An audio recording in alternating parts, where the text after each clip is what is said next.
Good morning. Nice, bright, early, lekker koffietjies hier so, nice.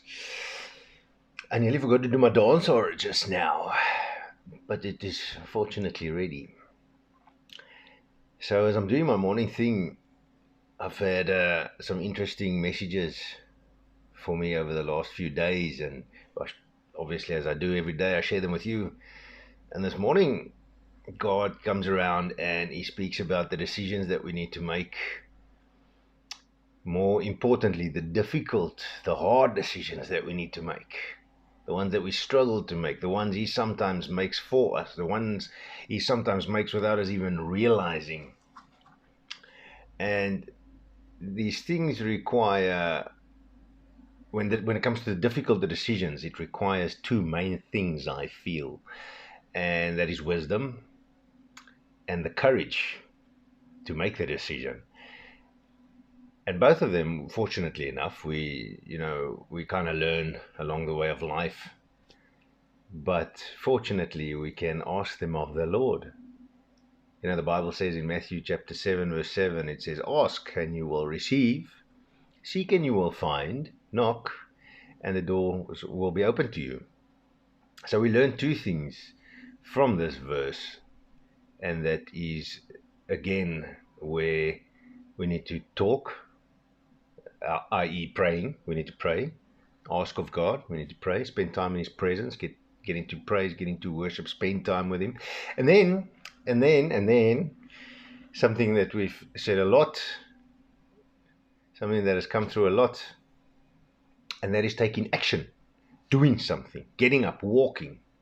Because if you seek, that's an action, right? If it's not, then I greatly misunderstand what it means to seek for something. And to knock is also that is knocking is an action with expectation. Because I'm not going to knock at a door if I don't want somebody to open for me. You know what I mean? I don't knock and go, "Oh, please don't be here, please don't be here, please don't be here." That's stupid. That's that's other levels of, yeah. I don't know. I'm sure we've had that. Sometimes I've told somebody going, "Please don't pick up, please don't pick up," because I just want to tell somebody I did phone them, but I don't feel like talking to them on the phone now. I know what it is. I know what it is. But generally, we don't. When we knock, we expect somebody to open. We want somebody to open. We create this expectation. So that's an action with expectation. And we have the benefit of knowing that when we do pray, we can ask God for the wisdom here, for godly wisdom, to increase our mindly capacity for this decision, so we can get the information right, so we can get the perspective right, so we can understand correctly for these things. So in James chapter 1, verse 5, it says, if any of you lack wisdom, let him ask of God, who gives to all liberally and without reproach, and it will be given to him. So you ask God, and He will give it to you, because He knows we need it to make a decision. And He wants us to make the right decision, and we generally want to make the right decision. And I, for one, am in a space where I like to base all my decisions on Jesus, on what the Lord wants and what the Lord needs. And if you ask Him, and then you ask Him, when you start making these decisions, then you ask Him to direct your steps. And we've had this not too long ago, Psalms chapter 37, was it 37? Yeah, verse 23, it says, "The steps of a good man are ordered by the Lord, and He delights in His way." Now, if God orders your steps, if God directs your steps, there's a few verses in the Word, a few places in the Word where it says God directs our steps. He orders your steps. So if God orders your steps, it means you've got to get up and go.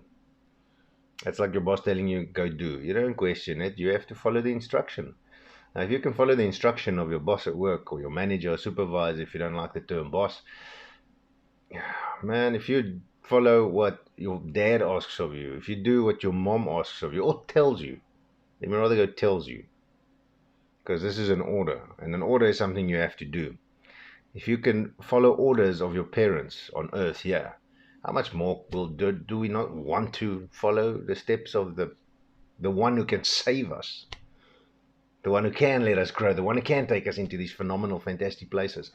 You know, but and it's quite simple in the end of the day, because maybe you need to stop going to a certain place. Maybe you need to stop speaking to certain people. Maybe you need to get away from being around certain people. Maybe you need to stop doing something.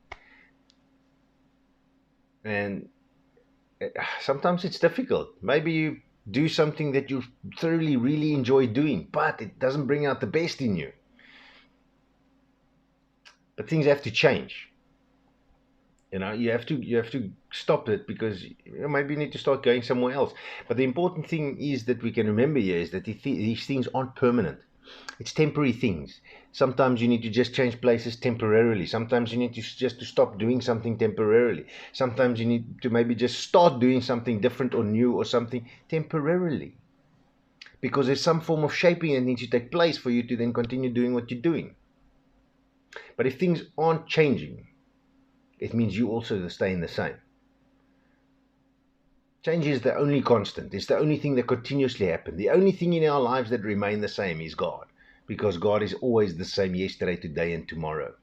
And if we aren't changing, it means we are staying the same. And we can't stay the same, because if we were perfect, then yes, we can stay the same. But we're not. We need to grow. We need to grow into the people that God needs us to be. We need to grow into our abilities, our strengths, our skills need to grow and be refined. That's what all these trials and tribulations and challenges that we face in our life are doing. It's shaping us. God is using every single situation, whether it's a test from Him, whether it's the enemy attacking you, God uses everything to His benefit, to shape you, to refine you, to teach you. So you can turn into what He needs you to be for what He's called you to do. And I know the decisions that need to be made are hard sometimes, but God also gives you the courage. And we can ask Him for the courage. We can ask Him for the strength. The Bible says, be of good courage. The Bible says we can do all things through Christ who strengthens me. So Christ strengthens you. So ask Jesus to strengthen you. So you can be of good courage, to take the necessary steps, to make the necessary decisions in your life. And remember, they're not temporarily. Now, if things need to change anyway, yes, you're going to reach the top. Yes, you're going to get to the top. And yes, more challenges will come, but it still forms part of the process, of the changing, of the getting better, of the getting stronger. Now, if things are going to change anyway, why not use these?